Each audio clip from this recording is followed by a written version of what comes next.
ಉತ್ತರ ಕರ್ನಾಟಕದ ಹೆಮ್ಮೆಯ ರೈತ ಧ್ವನಿ ಟಿವಿ ಚಾನೆಲ್, ಬೆವರಿಗೊಂದು ಭರವಸೆ. ರೈತ ಧ್ವನಿ ನ್ಯೂಸ್ಗೆ ಸ್ವಾಗತ. ಮದ್ಯ ಅಕ್ರಮ ಮಾರಾಟ ತಡೆಯುವ ಗುಂಡಿಗೆ ಪೊಲೀಸರಿಗಿಲ್ಲ. ಶಾಸಕರೇ ನೀವೇ ಮನಸ್ಸು ಮಾಡಿ ನಿಲ್ಲಿಸಬೇಕು ಎಂದು ಗೆದ್ದಲಗೆಟ್ಟೆ ಗ್ರಾಮಸ್ಥರು ಮನವಿ ಮಾಡಿದ್ದಾರೆ. ಕಳೆದ 15 ದಿನಗಳ ಹಿಂದೆ ಶಾಸಕರು ಗ್ರಾಮಕ್ಕೆ ಭೇಟಿ ನೀಡಿದಾಗ ತಮ್ಮ ಗ್ರಾಮದಲ್ಲಿ ಸುಮಾರು 15 ಜನರು ಮದ್ಯ ಅಕ್ರಮ ಮಾರಾಟ ಮಾಡುತ್ತಿದ್ದಾರೆ. ಇದರಿಂದಾಗಿ ಗ್ರಾಮವೇ ಮದ್ಯದ ವ್ಯಸನಿಕೀಡಾಗಿದೆ. ಗೆದ್ದಲಗೆಟ್ಟೆ ಗ್ರಾಮದಲ್ಲಿ ನೆಮ್ಮದಿ ಇಲ್ಲದೆ ಗೆದ್ದಲು ಹಿಡಿದಿದೆ ಎಂದು ಶಾಸಕರಲ್ಲಿ ಗ್ರಾಮಸ್ಥ ಮಹಿಳೆಯರು ಅಳಲು ತೋಡಿಕೊಂಡಿದ್ದಾರೆ. ಶಾಸಕರು ಪರಿಶೀಲಿಸಿ ಸಂಬಂಧಿಸಿದಂತಹ ಇಲಾಖೆಗಳ ಅಧಿಕಾರಿಗಳಿಗೆ ಅಗತ್ಯ ಕ್ರಮಕ್ಕೆ ಸೂಚಿಸುವುದಾಗಿ ಭರವಸೆ ನೀಡಿದ್ದಾರೆ. ಆದರೆ ಅದು ಇದುವರೆಗೂ ಕಾರ್ಯರೂಪಕ್ಕೆ ಬಂದಿಲ್ಲ. ಗ್ರಾಮದಲ್ಲಿ ಅಕ್ರಮ ಮಾರಾಟ ಸಾಗಾಟ ಎಗ್ಗಿಲ್ಲದಂತೆ ಸಾಗಿದೆ ಎಂದು ಗ್ರಾಮಸ್ಥರು ದೂರಿದ್ದಾರೆ.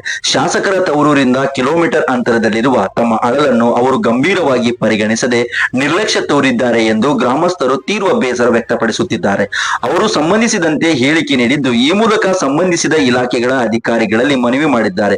400 ಕುಟುಂಬಗಳಲ್ಲಿರುವ ತಮ್ಮ ಗ್ರಾಮದಲ್ಲಿ ಹಲವು ವರ್ಷಗಳಿಂದಲೂ 10 ರಿಂದ 15 ಜನರು ತಮ್ಮ ಮನೆಗಳಲ್ಲಿ ಮದ್ಯವನ್ನ ಹಗಲಿರುಳು ಎನ್ನದೆ ವರ್ಷ ಪೂರ್ತಿ ರಾಜಾರೋಷವಾಗಿ ಮಾರಾಟ ಮಾಡುತ್ತಿದ್ದಾರೆ. ಪೊಲೀಸರಿಗೆ, ಅಬಕಾರಿ ಇಲಾಖೆಯವರಿಗೆ ಕವಡೆ ಕಾಸಿನ ಕಿಮ್ಮತ್ತಿಲ್ಲ. ಏಕೆಂದರೆ ಅಕ್ರಮಕೋರರಿಂದ ಅವರು ಕಾಸು ಪಡೆದಿರುತ್ತಾರೆ. ಇದು ಕಠೋರವಾದ ಸತ್ಯ ಸಂಗತಿಯಾಗಿದೆ. ಹಾಗಾಗಿ ಅವರಿಗೆ ನಿಲ್ಲಿಸುವ ಗುಂಡಿಗೆ ಇಲ್ಲ ಎಂದು ಮಹಿಳೆಯರು ದೂರಿದ್ದಾರೆ. ಮದ್ಯ ಮಾರಾಟ ಮಾಡುವ ಅಕ್ರಮಕೋರರಿಗೆ ಗ್ರಾಮದಲ್ಲಿನ ಕೆಲ ಮೂರ್ಖ ಮುಖಂಡರು ಎಂಜಲು ಕಾಸಿಗೆ ಅವರ ಚಪ್ಪಲಿ ನೆಕ್ಕುತ್ತಿದ್ದಾರೆ. ಹೀಗಾಗಿ ನಮ್ಮ ಗ್ರಾಮದ ಬೇಲಿಗೆ ಎದ್ದು ಹೊರಮೆಯುತ್ತಿದ್ದು ಅಕ್ರಮಕೋರರನ್ನು ಸದೆಬಡಿಯುವ ಧೈರ್ಯವಂತರಿಲ್ಲದಂತಾಗಿದೆ ಎಂದು ಮಹಿಳೆಯರು ಆಕ್ರೋಶ ವ್ಯಕ್ತಪಡಿಸಿದ್ದಾರೆ. ಕೆಲವು ಮನೆಗಳಲ್ಲಿ ಹಾಗೂ ಅಂಗಡಿಗಳಲ್ಲಿ ಫ್ರಿಡ್ಜ್ಗಳಲ್ಲಿ ಹಾಲು, ಮೊಸರು, ಕೂಲ್ ಡ್ರಿಂಕ್ಸ್ ಗಳಿರಲ್ಲ. ಮದ್ಯದ ತುಂಬಿರುವ ಬಾಟಲಿಗಳೇ ಇರುತ್ತವೆ. ಹೀಗಾಗಿ ಆಟ ಆಡೋ ಮಕ್ಕಳು ಮದ್ಯ ವ್ಯಸನಿಗಳಾಗಿದ್ದಾರೆ.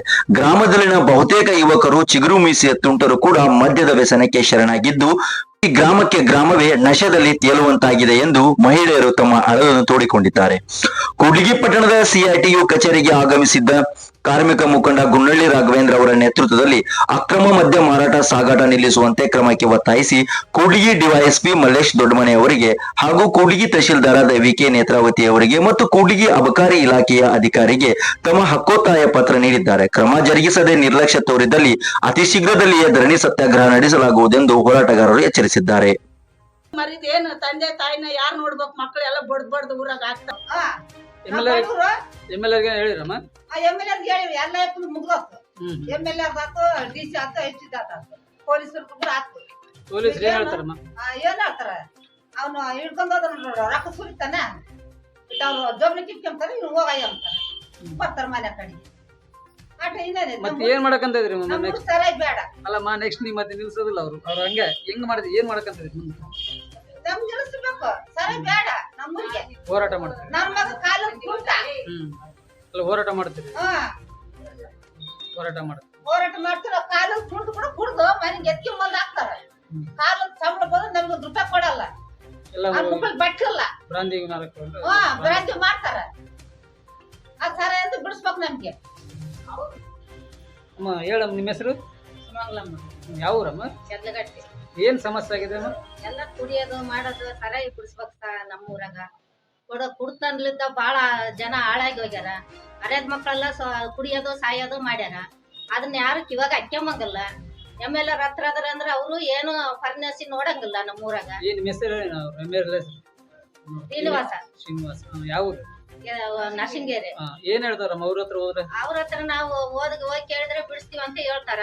ದೊಡ್ಡವರೆಲ್ಲ ಹೋಗಿ ಅವ್ರದ್ದಿದ್ದ ಹೆಣ್ಮಕ್ಳದು ಏನು ಕೇಳ್ಬಾಡ್ರಿ ಅಂತ ಹೇಳಿ ಹೋಗ್ತಾರ ನಮ್ಮೂರವ್ರು ಯಜಮಾನ್ರೆಲ್ಲ. ಅವ್ರೇನು ಸಮಸ್ಯೆ ತಗೊಂಬಂಗಿಲ್ಲ. ಹಂಗಾಗಿ ಎಲ್ಲ ಜೀವನನೇ ಹಾಳಾಗಿ ಹೋಗ್ಯತ. ಈ ಜೀವನನೇ ಬೇಡ ಅನ್ಸ್ಬಿಡತ್ ನಮ್ಗೆಲೆ. ನಿಮ್ ಕೈ ಮುಗಿದ್ ಕೇಳ್ಕೊಂತೀವಿ ನಾವು. ಆ ಸರ ಏನೊಂದೇ ಬಿಡಿಸ್ರಿ ನಮ್ಮೂರಾಗ, ಅಷ್ಟು ಕೇಳ್ಕೊಂತೀವಿ ನಾವು. ಎಮ್ಎಲ್ಎಗೆ ಕೈ ಮುಗಿದು ಕೇಳ್ತೀವಿ ನಾವು.